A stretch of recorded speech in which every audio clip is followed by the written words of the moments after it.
இது எப்பவுமே அவியங்களுக்கு உங்களை பிடிச்சிருக்குதா அப்படின்னு கேள்வி கேட்கறது முதல்ல நிறுத்துங்க. அதுக்கு பதிலாக அவிய உங்களை மதிக்கிறாங்களா அப்படின்னு கேள்வி கேளுங்க. எப்பவுமே நம்ம இந்த ரிலேஷன்ஷிப்பில் தப்பான கொஷின்ஸை தான் சேஸ் பண்ணிட்டு போயிட்டே இருப்போம். நம்ம அவைகளை பற்றி என்ன நினைக்கிறோம் அப்படின்னு தான் நம்ம பொழுதுனிக்கும் யோசனை பண்ணுவோம். அவங்க இன்னைக்கு பேசுறதுமே சிரிச்ச முகமாக இருக்கிறதுமே இதெல்லாம் தான் நம்மளுக்கு வந்து ஃப்ளாஷ் ஆகிட்டே இருக்குது. அதெல்லாமே ஆரம்பத்தில் குட்டாக தான் இருக்குது. இப்போ அந்த கேள்வியை ஸ்விட்ச் பண்ணுங்க. அந்த பர்சன்னு நம்மளை எப்படி ஃபீல் பண்ண வைக்கிறாங்கோ அப்படின்னு கேளுங்க. அது how do they make me feel அப்படின்னு கேளுங்க.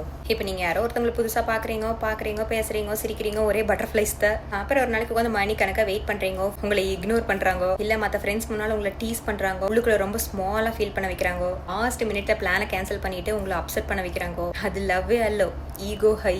நீங்கள் அவியலை பற்றி நினைக்கல எப்பவுமே எக்ஸைட்டடாகவே தான் இருக்கிறீங்க. ஆனால் அவிய உங்களை எப்பவுமே ஆங்ஷியஸாக தான் ஃபீல் பண்ண வைக்கிறாங்க. நம்ம அவிய ஸ்டாண்டர்டுக்கு இல்லையோ, நம்ம நாட் இனஃபாக இருக்கிறோமோ அப்படின்னு கொஞ்சம் யோசனை பண்ணிட்டு இருப்பீங்க. இது எல்லாரும் பண்ணியிருக்கிறது. அவிலுக்கு வேணும் ரொம்ப நேரம் காத்து கிடப்பீங்க. ஏன்னா அவிய ரொம்ப சாமிங்காக இருக்கிறாங்களே, அது எப்படி அதான் சீக்கிரம் விட்டுட்டு போகிறது. அதை கட் பண்ணிடுங்க. அப்படி இப்போ இந்த சீனை யோசனை பண்ணுங்க. நீங்கள் ஒரு பேட் டேலேருந்து திரும்பி வரீங்கோ, அதில் என்னாச்சு ஏதாச்சுன்னு தெரிஞ்சுக்கிறதுக்கு ஒருத்தர் ஆர்வமாக இருக்கிறாங்க. உங்களை எப்படியாவது ஈஸ் பண்ணணும்னு நினைக்கிறாங்க. உங்களை பற்றி சின்ன சின்ன டீட்டெயில்ஸ் கூட நல்ல ஞாபகம் வச்சிருக்காங்க. உங்கள் ரெண்டு பேருக்கும் செட் ஆகலைன்னா அந்த பிளானை இமீடியட்டாக ட்ராப் பண்ணுறாங்க. உங்களை சீனா ஃபீல் பண்ண வைக்கிறாங்க, உங்களை பீஸ்ஃபுல்லாக இருக்க வைக்கிறாங்க, உங்களை ஸ்ட்ராங்காக ஆக்குறாங்க. அந்த ரெஸ்பெக்டை ஆக்ஷன்ஸில் காமிக்கிறாங்க. இந்த சில்லி கேம்ஸ் எல்லாம் ப்ளே பண்ணாமல் ஜென்யூனாக இருக்கிறாங்க. உங்களோட சேர்ந்து அவங்களும் க்ரோ ஆகுறாங்க. அந்த அட்ராக்ஷனை சீக்கிரமாக ஃபேட் ஆகி போயிடும். ஆனால் ஒரு ரிலேஷன்ஷிப்பில் நீங்கள் சேஃபாக ஃபீல் பண்ணுறது அதுதான் ரொம்ப நாள் லாஸ்ட் ஆகுது.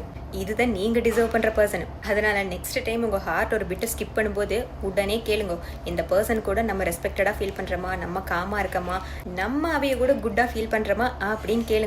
இதுக்கெல்லாம் நோங்கிற பதில் வந்துச்சுன்னா எடுத்தேன் பார் ஓட்டோன்னு ஓடிருக்கும். நமக்கு பீஸ் தான் வேணும். ஹலோ.